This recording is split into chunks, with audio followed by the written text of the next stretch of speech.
งามมันเนาะเอาบรรยากาศเนาะโอ้โหตัวคงแซมโบได้แซมโบปีนี้แซม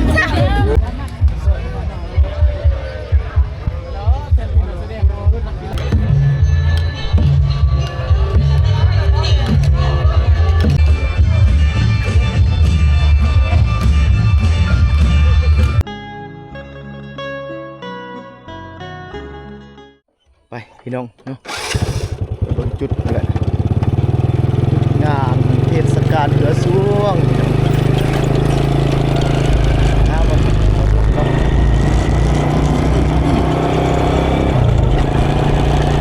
แต่ว่าเมื่อนี้น่าจะพากคนขับสุดเนาะน่าจะวิ่งมงจอดในรถความเกียบเพราะเมื่อนี้เป็นมือสุดท้ายหรือว่ามือสิงสนะเลยสุดท้ายเลยเป็นมือซิงแซม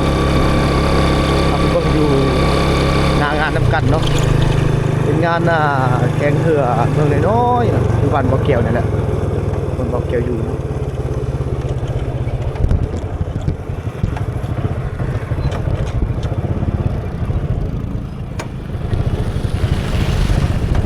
รถกระไรยามบุญครับสมมติยามบุญสีรถลายคอยไประมัดระวังการเดินทางเล่นก่อนปลอดภัยไว้ก่อน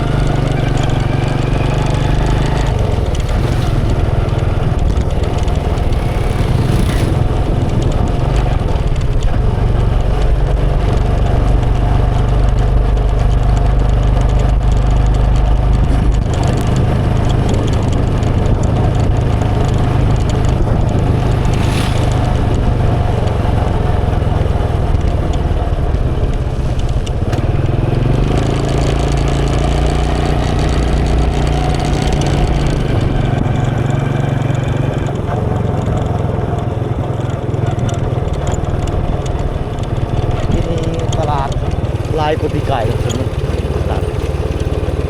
ลายนี้เป็นกปีไก่เลยกายนี่ตลาดมันประจำนี่เนาะมันมีแต่ตลาดเต็มเลยทางไหนไปเบิ่งข้างน้ำมีบอลให้จอดรถถ้าบ่มีนั่นจะได้ทำมันเจ้าหน้าที่คนนั้นมันมีใบบอลพักอยู่แต่ผู้ว่าคันเท่าไรเป็นเอาเลย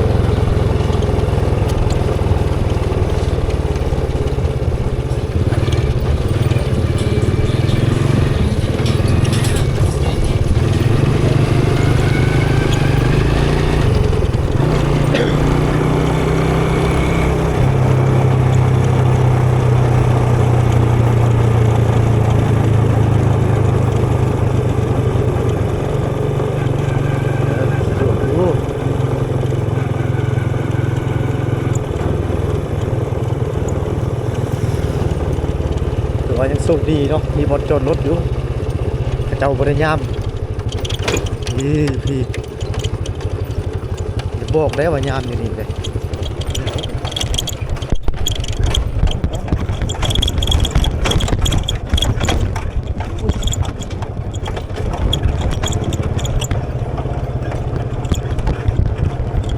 จักรลงจักแก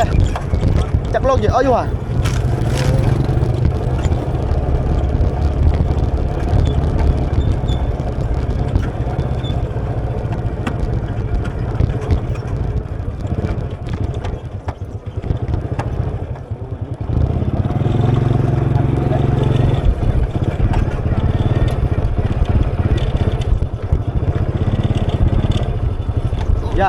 อยากกินบนผักนะง่ายอยู่ถูกป่ะกินได้คงได้เลยแหละโอ้แล้วก็ได้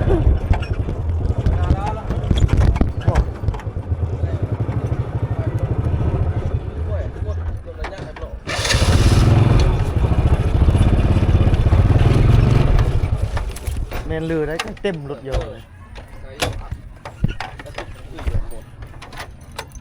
dạ bữa nay mọi nhà năm lấy bớt lấy vấn đề mà này mà dạ dạ nằm chín dạ น้ำจุหน่ายแม่คนขับนะครับ dạ chè แล้วก็เทปรถสวยเป็ดๆแล้วก็chè โอ้มาฮอดแล้วเด้อหน้างาน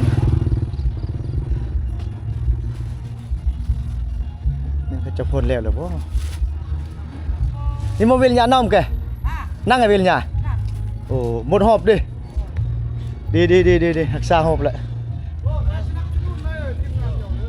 โมโยกระตกรูปทมิดว่าสำนูน่ะตกรูปทมิดโย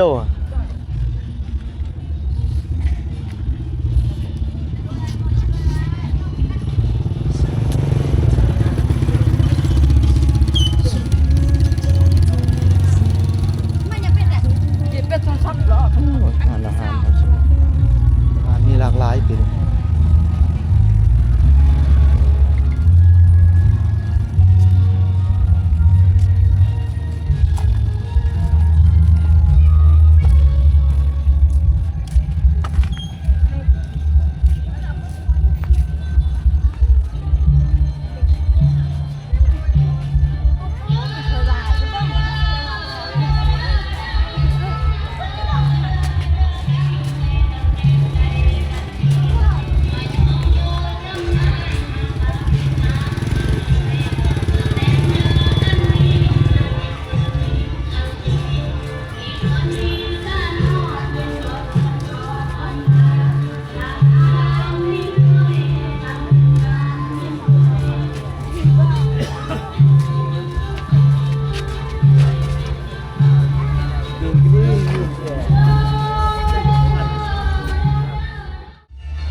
ลงจากลงมึงจากลง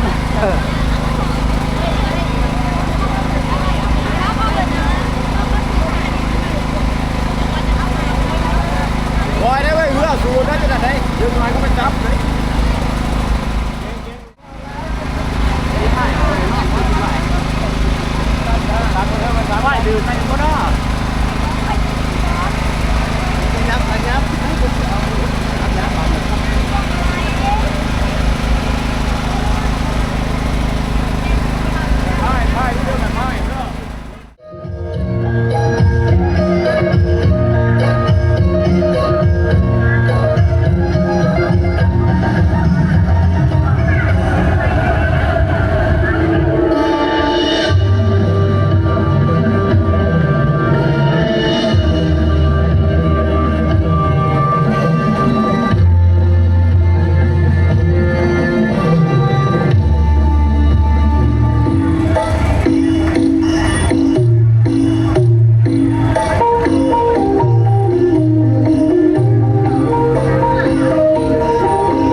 ไปเนาะท่านผู้ชมไปรอเบิ่งภาพบรรยากาศ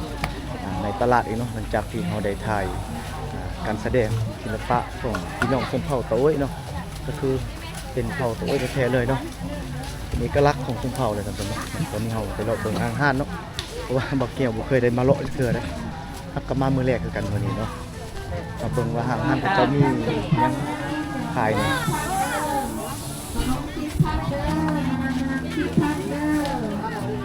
โอ้หันเช้านี่ขายหยังลูกชิ้นมีหลายอย่างเนาะขายจักมือเลยแต่มือทั้งมิดเลยโอ้ผู้ใดอยากไกลไปไกลมาอย่าลืมอุดหนุนน้องเนาะขายหลายอย่างนี่ มาซื้อช่วยในเด้อ สาวคนงามมันเนาะเอามีโอกาสก่อนบางทีตอนแรงๆพุ่นแหละจังสิได้มาอุดหนุนเนาะเป็นทานหลายๆทานเลยเราไปทำงานเนาะอันนี้เป็นเครื่องเจ้าบ่นี่แม่นบ่โอ้กินน้ำเย็นๆสบายพี่น้องเสียดายแต่ฝนตกเสียดายฝนตกนะครับคุณน้อง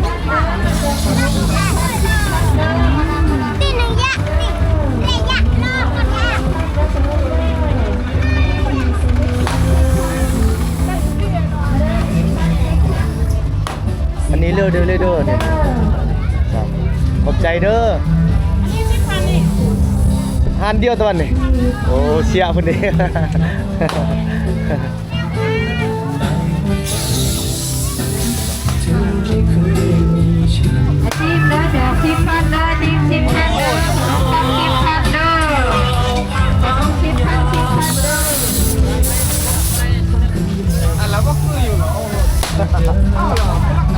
อีโม่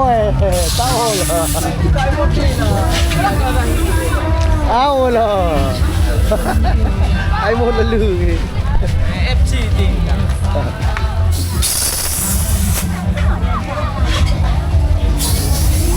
กันโอ้โห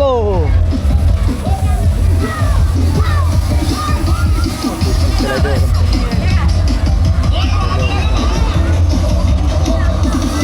กันนำไปหลากหลาย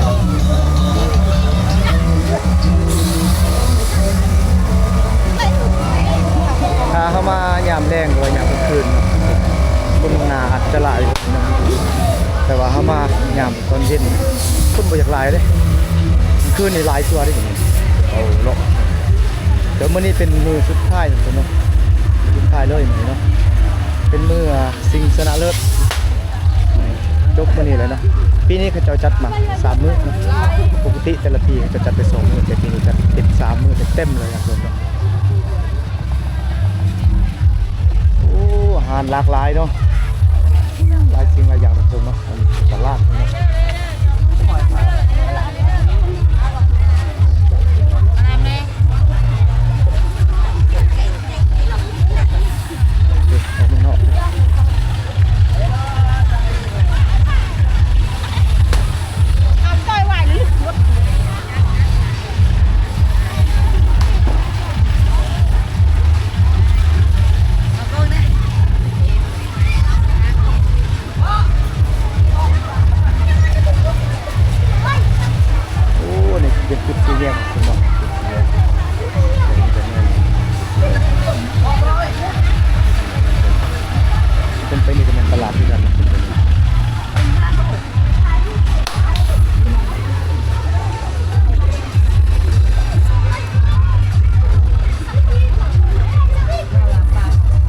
เขาไปในโรงเรียนม.ส.ทำสมเนาะเดี๋ยวปีนี้ห้านเต็มเลยเนาะปีกายนี่บ่มีห้านทางนี้ปีกายทำสมเนาะ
เป็นจุดนั้นจะไฟเรือเนาะเอาจะพาท่านชมไปชมในการแข่งเรือ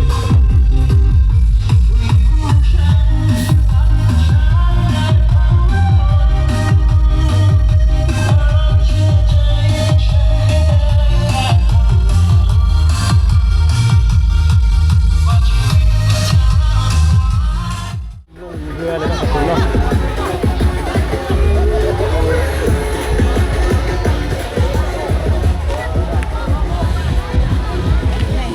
เอาน้ำปลาเลย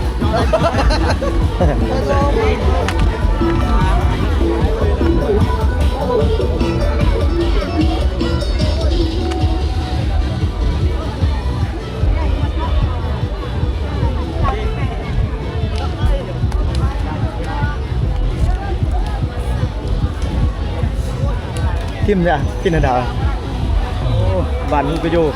หนึ่งสายเนาะอยู่ในสวงเซมเก้าตัวนี่ทิมเซมเก้ามันด้วยเนาะพี่กายได้เซมตัวเซมเก้าป้องกันเซมปีนี้ป้องกันเซมผมสมเนาะเนาะไปตอนนี้คนคำ เจออะไรยุ่งคลิปเลยอ่ะ เซมเก้าตัวนี่พี่กายมันบอกฮะเอาเลยคือบ่บอกทิมเก้ามาเอาด้วยรักษาเซมให้ได้เด้อ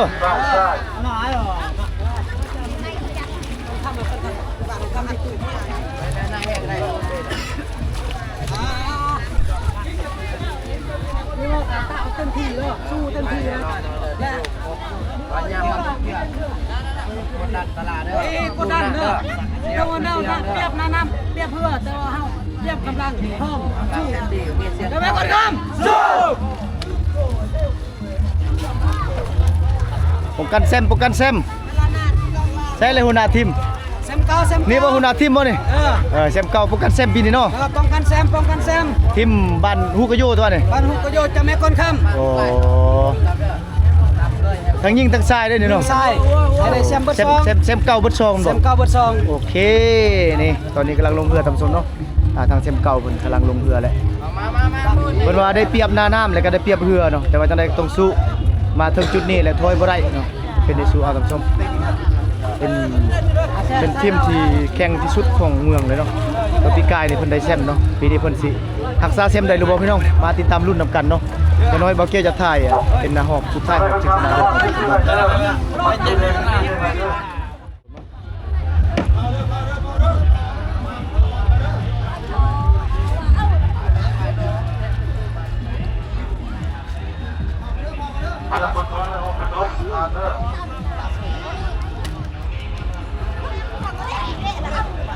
เซมเก่าบัวป้องกันเซมได้หรือบ่ปีนี้เนาะตัวลงนี่คันตุกมันตุกเลยมันบ่นี่แม่นโอ้แสดงว่าคัดฮอบ4ทีมผมนี่แม่นคันได้เข้าเป็นเข้าฮอบ4ทีมผมนี่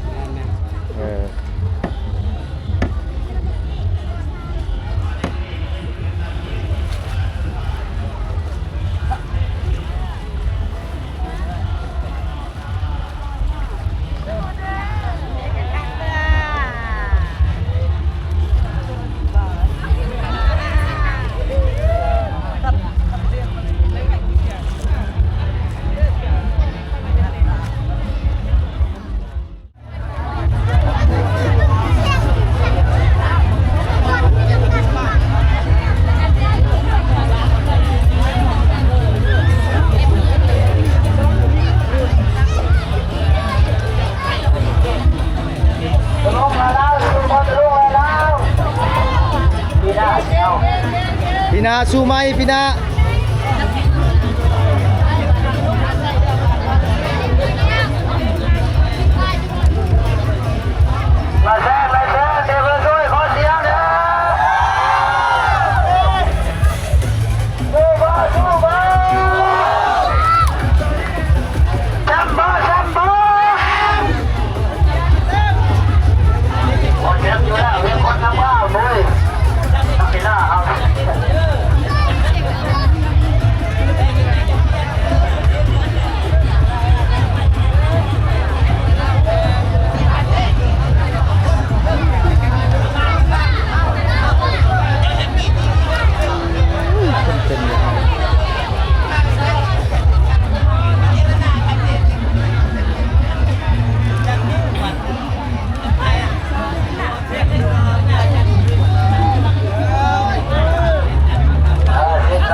ทุนต่อเนาะเห็นจะได้ศึกษาบรรทุนจะได้หักตาเต็มคือเก่าบ่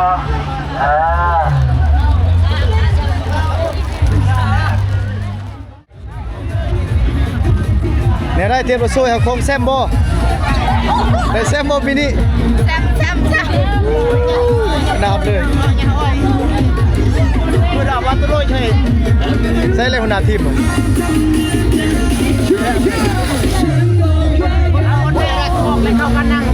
เซลโกงนี่หัวหน้าทีมตัวนี้โคงแซมได้ปีนี้เนาะเตรียมมาช่วยเป็นแซมครั้งแรกแต่ว่าต้นแรกเลยซิงก็หอบอันนั้นซิงแซมเลยมันจะว่าเพื่อสิยืนหนึ่งเนาะยืนหนึ่งในทรายเนี่ยทางนี้ย่องกันแล้วทางนี้